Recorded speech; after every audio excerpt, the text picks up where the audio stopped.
ఒక్కొక్కరిని ఊచకోత కోస్తాను. చాలా జాగ్రత్తగా ఉండండి. త్వరలో రాబోయే విపత్తును ఆపడానికి చాలా త్యాగాలు చేసి, చాలా తపస్సు చేసి ఈ రోజుకు మేము పోరాటంలో దిగాము. నేను తలుచుకుంటే నా దేశం నుండి నీ ముస్లిం సామ్రాజ్యాన్ని మొత్తం ఊచకోత కోస్తాను. ఏ ముస్లిం అయినా, ఏ క్రిస్టియన్ అయినా జాగ్రత్త, ఖబర్దార్. రాబోయే రోజులల్లా నా పోరాటం అయిందో నేను ఎలా ఊచకోత కోస్తాను ఒక్కొక్క ముస్లింని, ఒక్కొక్కరు క్రిస్టియన్ని. మీలాగా నేను మాటల దారిని కాదు, చేతల దారిని. చేతలు చేసి చూపిస్తాను. అందుకే నేను చెప్తున్నాను, ఇకనైనా జాగ్రత్త ముస్లింలారా.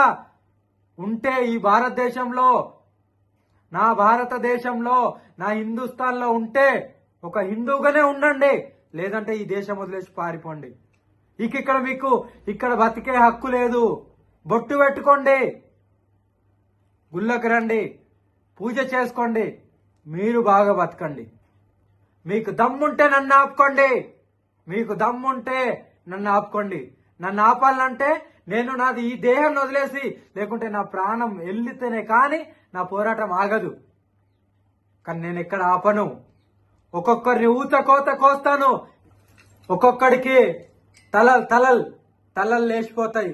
చెప్తున్నాను, జాగ్రత్త ఉండండి. ఇప్పటికే ఎవరిని కూడా వదిలిపెట్టే సమస్య లేదు. నేను వస్తున్నాను, త్వరలో వచ్చి ఒక్కొక్కరి సంగతి చెప్పబోతున్నాను. ఒక్కొక్కరిని ఊచకోత కోస్తా. ఈ కోసే బాధ్యత నాది. ఆ బాధ్యత నేను తీసుకున్నాను. నేను కంకణం కట్టుకున్నాను. ఏదో రాజ్యాంగం అంటున్నారు.